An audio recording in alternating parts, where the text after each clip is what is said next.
성령님은 하나님의 거룩한 영이시죠. 죄인이 예수 그리스도를 자신의 구주로 영접할 때 그 사람 안에 들어가서 그의 죽은 영을 살리십니다. 예수님이 그에게 하나님의 영으로 들어가셔서 죽은 영을 살리시고요. 그때부터 그의 몸을 구속하시는 날까지, 구속하시는 날, 몸을 구속하시는 날이 있어요. 언제인가? 휴거 때예요. 로마서 8장에서는 몸의 구속이라고 말씀하고 있죠. 그때까지 그 성도를 거처로 삼아요. 성령님은 구원받은 그리스도인 안에서 일하기 위해서 오신 것이에요. 따라서 그리스도인은 자신의 영적 성장과 올바른 영적 생활을 위해서 자기 안에 내주하신 성령님과 그분의 사역에 대해 반드시 알아야만 하는 것이에요.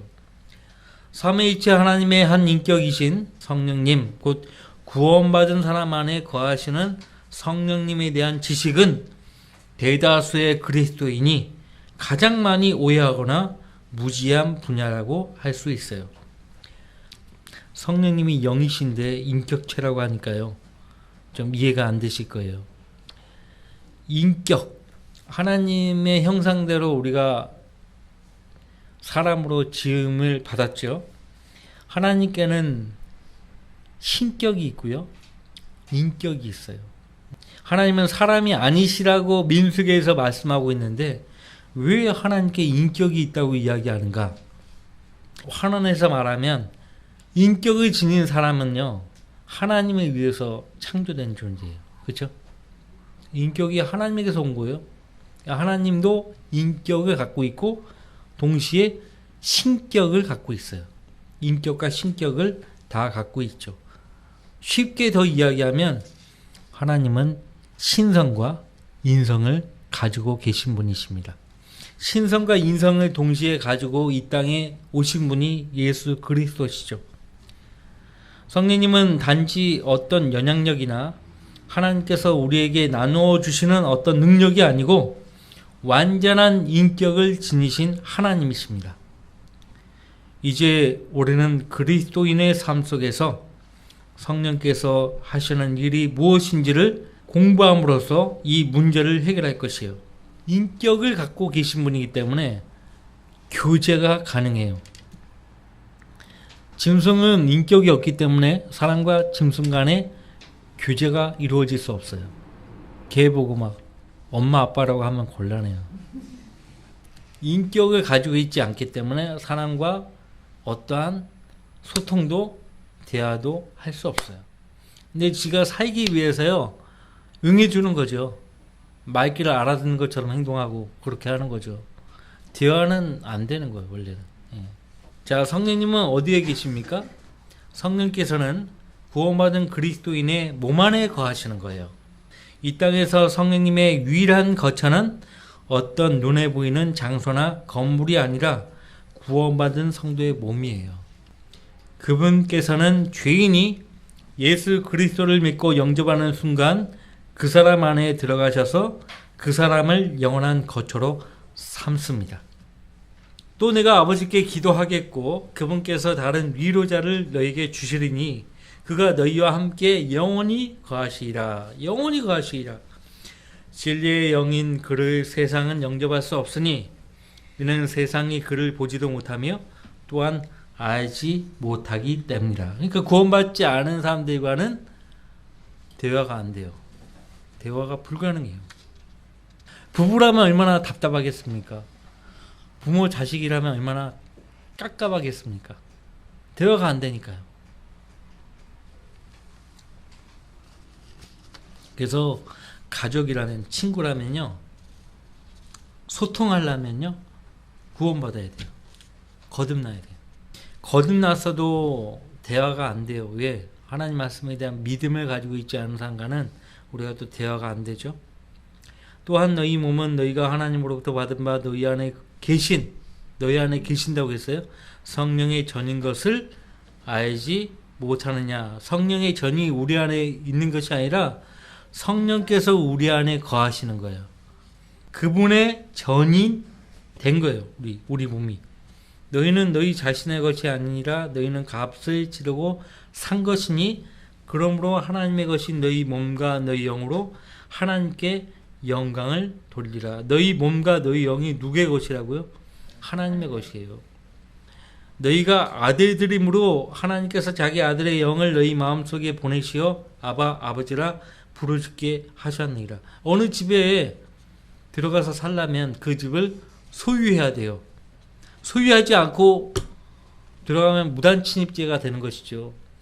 성령께서 하나님께서 우리 몸을 거처로 삼으시려면 우리 몸을 소유해야 돼요. 그래서 값을 치르고 샀다고 말씀하고 있어요. 언제? 예수님이 십자가에 죽으심으로써 그 흘리신 보배로운 피로 사신 거예요. 너희가 아들들이므로 하나님께서 자기 아들의 영을 너희 마음속에 보내시어 아바 아버지라 부르짖게 하셨느니라. 그러므로 너는 더 이상 종이 아니요 아들이니 아들이면 그리스도를 통한 하나님의 상속자니라. 여자도 있고 남자도 있고 다 그런데 아들이에요. 여러분들. 왜? 하나님의 상속자로 삼기 위해서 아들로 대우하시는 거예요. 이로써 우리가 그분 안에, 그분이 우리 안에 거하시는 것을 우리가 아노니. 구원 받았어요? 글쎄요. 곤란하죠? 그분 안에, 우리가 그분 안에, 그분이 우리 안에 거하시는 것을 우리가 안다고 했잖아요. 얘는 그분이 우리에게 그의 영을 주셨습니다. 그의 영을 통해서 우리가 그분 안에, 그분이 우리 안에 계시는 것을 아는 것이죠. 그래서 거듭나기 전과 거듭난 후가 달라요. 자기가 알아요. 아, 내가 달라졌구나. 외적 변화보다도 일단 내적, 내면의 변화가 일어났다는 걸 알게 돼요. 그렇죠? 두 번째, 성령께서는 무슨 일을 하시는가? 성령께서는 일단 죄에 대한 찔림을 주시죠. 그렇죠? 그러나 내가 진리를 너희에게 말하노니 내가 가는 것이 너희에게는 유익하니라. 만일 내가 가지 아니하면 위로자가 너희에게 오지 아니하시리라. 그러나 내가 떠나가면 내가 그분을 너희에게 보낼 것이라. 그분이 오시면 죄에 대하여 의에 대하여 심판에 대하여 세상을 책망하시리라. 그래서 성령님은 성도들 안에서 세상을 책망하시는 일을 하고 계십니다. 우리가 복음을 전할 때 먼저 죄에 대해서 사람들에게 증거하죠. 그리고 의에 대해서, 그리고 심판에 대해서 증거하죠. 성령님이 우리를 통해서 세상을 책망하고 계시는 것입니다. 성령님은 구원받지 못하는 사람들에게는 그를 구원에 이르게 하려고 그들의 양심에 죄에 대한 찔림을 주십니다. 그리고 구원받은 성도에게는 그를 죄로부터 깨끗한 상태로 유지시키며 예수 그리스도를 위해서 살아가는 방법을 알려주시기 위해서요, 죄에 대한 찔림을 주시는 거예요. 여기서 우리가 반드시 알아야 될 사실은 죄에 대한 찔림과 죄책감은 분명히 다르다는 점이에요. 죄에 대한 찔림은 하나님께서 인간에게 어떤 것이 잘못되었는지를 지적하셔서 그 사람이 그것을 올바로 고칠 수 있도록 하는 것이에요. 죄에 대한 찔림은 그 사람이 스스로 죄를 고칠 수 있도록 하는 것이에요. 그 목적이 있어요. 반면에 죄책감이나 죄의식은 마귀가 당신이 하나님의 복을 받기에는 부족하고 적합하지 않은 존재라고 비난하여 스스로 열등감에 빠지게 하는 것이에요. 물론 죄에 대한 의식을 가지고 있어야 돼요. 죄에 대한 책임감도 가지고 있어야 돼요. 하지만 그것을 계속 거기에 억눌리면은 마귀의 의도에 넘어가는 거예요. 열등감에 빠지면 아, 내가 지금 마귀의 의도에 사로잡혔구나. 그래서 아셔야 돼요. 빨리 빠져나와야 해요. 죄를 지어놓고 죄의식에 사로잡히느니 차라리 죄를 짓지 않는 것이 낫죠. 그죠? 마귀는 구원받은 성도를 다시 자기 소유로 삼을 수 없어요. 하지만 그리스도인이 구원의 확신을 갖지 못하게 하고 자책하게 만들어서 무기력한 사람이 되게 해서 주님을 위해서 살 수 없도록 하는 것이죠. 그래서 이러한 마귀에게 절대로 휘둘려서는 안 되는 것이에요. 자, 성령께서는 죄인이 복음을 믿을 때 그의 죽은 영을 거듭나게 하시죠. 이렇게 우리 그리스도인은 성령님에 의해서 거듭났으며 주 예수 그리스도 안에서 새로운 피조물이 되었어요. 자, 이미 살펴본 말씀이었죠. 내가 너희에게 너희는 거듭나야만 한다고 말한 것을 이상히 여기지 말라. 바람이 임의로 불어서 내가 그 소리를 들어도 어디서 와서 어디로 가는지 알지 못하듯이 성령으로 낳은 사람은 모두 그와 같으니라고 하시니라. 자, 바람이 불면은 지금 바람이 불고 있구나. 나뭇잎이 흩날려요. 태극기가 휘날립니다. 바람이 분다는 거죠. 그러니까 성령께서 어떤 죄인에게 임하시는 거예요. 죄인이 거듭나요. 변화가 생기는 거예요. 한 가지 이상의 변화가 생겨요. 성령께서는 죄인이 구원받는 순간에 그를 자신의 소유로 인치십니다. 인치시는 목적은요, 내 소유라는 것을 입증하기 위해서 인치는 거예요. 도장을 꽝 찍는 거죠. 그분 안에서 너희도 진리의 말씀 곧 너희 구원의 복음을 듣고서 그분을 신뢰하였으니 또 너희가 그분을 믿고서 약속의 그 성령으로 인침을 받은 것이니라. 이는 값주고 사신 그 소유를 구속하기까지 우리의 유업의 보증이 되사 그의 영광을 찬양하게 하려 하심이니라. 하나님의 거룩한 영을 슬프게 하지 말라. 너희가 그로 인해 구속의 날까지 인치심을 받았느니라. 네 번째 성령께서 하시는 일은요, 성도가 구원받았다는 사실을 일깨워 주시는 거예요. 무릇 하나님의 영으로 인도함을 받는 이들은 곧 하나님의 아들들이니라. 너희는 다시 두려워하는 종의 영을 받지 아니하였고 양자 되는 영을 받았으므로 그에 따라 우리가 아바 아버지라 부르짖느니라. 성령이 친히 우리의 영과 함께 우리가 하나님의 자녀임을 증거하시거니와. 자, 성령께서는 성도가 성경을 깨달을 수 있도록 일깨워 주시죠. 그러나 위로자이신 성령을 아버지께서 내 이름으로 보내시리니 그가 너희에게 모든 것들을 가르치시며 또 내가 너희에게 말한 모든 것들을 생각나게 하시리라. 그러나 진리의 영이신 그분이 오시면 너희를 모든 진리로 인도하시리라. 그분은 스스로를 말씀하지 아니하시며 무엇이나 들은 것을 말씀하실 것이요 또 너희에게 다가올 이들을 알려주시리라. 그분이 나를 영화롭게 하시리니 이는 그분이 내 것을 받아서 너희에게 알려주실 것입니다. 아버지께서 가지신 것은 모두 내 것이라. 그러므로 그가 내 것을 가지고 너희에게 알릴 것이라고 내가 말하였노라. 요한복음 16장 13절로 15절 말씀이에요. 그러나 기록된 바와 같이 하나님께서 자기를 사랑하는 자들을 위하여 예비하신 것들은 눈으로 보지도 못하였고 귀로 듣지도 못하였으며 인간의 마음속에 들어온 적도 없었느니라 한 것이라. 그러나 하나님께서 이것들을 우리에게 그의 영으로 나타내셨으니 이는 성령께서는 모든 것 심지어 하나님의 깊은 것들까지도 통찰하시기 때문이라. 사람의 일을 그 사람 안에 있는 사람의 영이 아니면 누가 알리오? 이와 같이 하나님의 일도 하나님의 영이 아니면 아무도 모르느니라.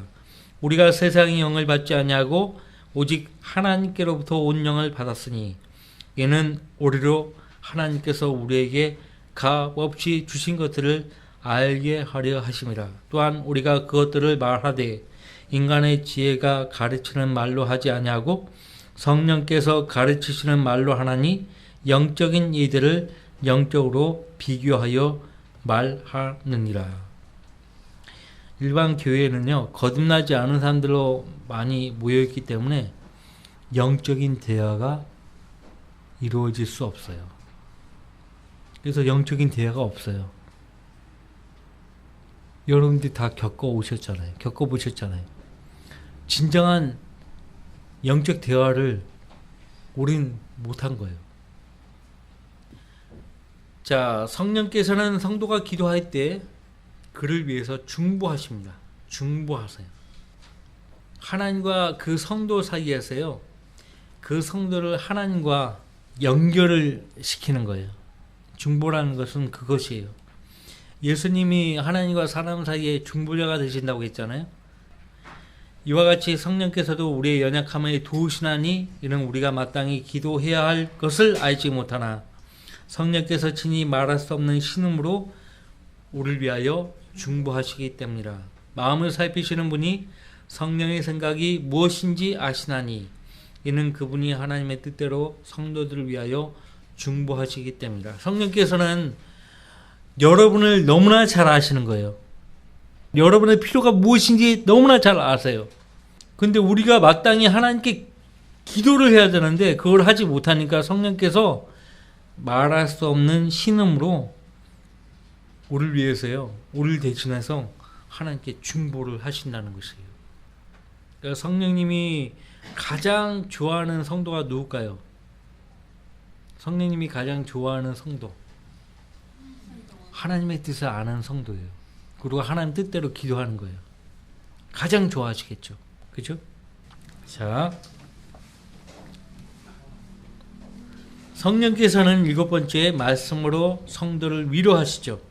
그러나 위로자이신 성령을 아버지께서 네 이름으로 보내시리니 그가 너희에게 모든 것들을 가르치시며 또 내가 너희에게 말한 모든 것들을 생각나게 하시리라. 온 유대와 갈릴리와 사마리아에 있는 교회들은 평안을 누리고 든든히 세워져 갔으며 주를 두려함과 성령의 위로 가운데서 행하니 그 수가 늘어가더라. 이 말씀은 나의 고난 중에 나의 위로가 되었으니 이는 주의 말씀이 나를 소생시켰음이니이다. 고난 가운데 있는 우리 성도들을요, 말씀을 통해서요 위로하세요. 그나마 성도가 말씀 안에 가면서 고난을 받으면은 말씀을 통해서 성령님의 위로를 받을 수 있지만 말씀이 없는 상태에 있다면 위로를 받을 수가 없어요. 8번째, 성령께서는 성도에게 말씀을 증거할 능력과 하나님을 섬길 수 있는 능력을 주십니다. 능력도 안 주시면서 말씀을 증거하라거나 하나님 섬기라고 하시는 분이 아니에요. 능력을 주시면서 말씀을 증거하라고, 하나님을 섬기라고 말씀하시는 거예요. 그러나 성령께서 너희에게 임하시면 너희가 능력을 받으리니 그러면 예루살렘과 온 유대와 사마리아와 땅끝까지 이르러 내게 증인이 되리라고 하시니라. 이제 소망의 하나님께서 너희를 모든 기쁨과 평강으로 믿음 안에서 충만케 하시어 성령의 능력으로 소망이 넘치게 하시기를 원하노라. 구절이 굉장히 많죠. 마지막 스가랴서 4장 6절 말씀. 그러자 그가 내게 대답하여 일러 말하기를 이것이 수르바벨에게 하신 주의 말씀이라 말씀하시기를 힘으로도 아니요 능력으로도 아니며 오직 나의 영에 의해서니라 만군의 주가 말하노라 하셨느니라. 자, 3번째, 성령께서 성도 안에서 역사하신 결과는 무엇입니까? 첫 번째는 열매죠. 우리 안에서 그분의 열매를 내시는 거예요. 성령님께 자신을 내어드리고 성령의 능력 안에서 행할 때 그 성도는 성령님을 통해 성령의 열매라고 하는 내적인 열매를 맺게 됩니다. 그러나 성령의 열매는 사랑과 기쁨과 화평과 오래 참음과 친절과 선함과 믿음과 온유와 절제니 그러한 것을 반대할 법이 없느니라. 단수로 지칭한 이유는요, 그 열매가 모두 한 분 성령에 의해서 맺히기 때문이 그래요. 성령의 열매는 사랑과 기쁨과 화평과 오래 참음, 친절과 선함, 믿음과 온유와 절제라고 했죠. 그러므로 성도들은 그리스도께 속한 사람들로서 그 육신을 욕정과 정욕과 함께 십자가에 처형하였음을 알고 못 박았음을 알고 오직 성령 안에서 행할 때만이 성령의 열매를 맺어서 하나님의 기쁘시게 드릴 수 있음을 유념해야 하는 것이에요. 매 순간 자기 자신을 하나님께 드려야 되는 거예요. 한 번으로 족하지 않아요. 저는 주님의 것입니다. 그러니까 주님께 드린 그 몸에 대해서는 죄가 틈타지 못해요. 죄가 틈타지를 못해요. 이것이 로마서 6장에서 주님이 바울사도를 통해서 우리에게 승리의 비결을 가르쳐 주신 거예요. 가르쳐 주신 대로 하면 되는데 대부분 그렇게 하지 않아요. 왜냐하면요, 너무나 육신 안에 머물러 있고요. 그렇기 때문에 육신이 원하는 것을 따라가는 거예요. 죄들을 탐닉하는 거예요. 즐기는 것입니다. 이게 문제예요. 그걸 즐기려고 하는 거예요. 아직도 죽지 않아서 그래요. 우리가 죽지 않은 상태에서는 하나님이 역사하실 수 없어요. 저는 주님의 것입니다. 매 순간 그렇게 시인하세요. 저는 주님의 것입니다. 성령으로 충만하라는 것은 주님 명령이죠. 열매를 맺게 하시고 성령으로 충만케 하세요. 술 취하지 말라. 그것은 방탕한 것이니 오직 성령으로 충만하라. 시와 찬송과 영적인 노래들로 너희에게 말하고 너희 마음으로 주께 노래하며 곡조를 만들고 항상 모든 일에 우리 주 예수 그리스도의 이름으로 하나님 곧 아버지께 감사를 드리며 하나님을 두려움으로 서로 복종하라. 자, 성도가 성령으로 충만하려면 첫째 성령 충만을 위해서 하나님께 구하고 믿어야 합니다. 어떤 사람이 성령 충만을 구할까요? 성령 충만을 간절히 필요로 하는 사람이 구하는 거예요. 그것도 형식적으로 구하는 사람이 있어요. 그럼 그 기도에 대해서 응답되지 않아요. 너희가 악하다 할지라도 너희 자녀에게 좋은 선물을 줄 알거든. 악한 자식이라도요, 부모가 그 자식 불쌍해서 좋은 선물을 준다고요. 하물며 하늘에 계신 너희 아버지께서 구하는 자들에게 성령을 주시지 않겠냐라고 하시더라. 이 말씀하고 있는 당시는 율법시대예요. 율법시대 때는요, 하나님 말씀에 순종하는 동안에는 성령이 그 사람 안에 거하시는 거예요. 충만케 하시는 거예요. 근데 이 신약 교회 시대 때는요, 성도가 죄를 지어도 성령께서 그 사람에게서 떠나지 않아요. 다만 일을 못하는 거예요. 일을 하려고 거하시는데 일을 못하게 한다? 그것처럼 괴로운 일도 없죠. 성령님을 괴롭히는 사람들이 많아요. 그래서 성령 하나님의 거룩한 영을 슬프게 하지 말라고. 다른 말로 표현하면 성령을 괴롭히지 말라는 말이에요. 우리가 우리 육신을 기쁘게 할 때 반대로 우리 안에 머물러 계시는 성령님이 슬퍼하십니다. 괴로워하십니다. 그리스도의 말씀이 모든 지혜로 너희 안에 풍성히 거하게 하되 시와 찬송과 영적인 노래로 서로 가르치고 권면하며 너희 마음속에서 은혜로 주께 노래하고. 여러분들 세상 사람들의 요구에 부담을 갖지 마세요. 술 요구할 때요, 나는 그리스도인이어서 안 먹는다고 몇 번 하면 되는 거예요. 나 그리스도인이라고 그래서 못 먹는다고 그러면 돼요.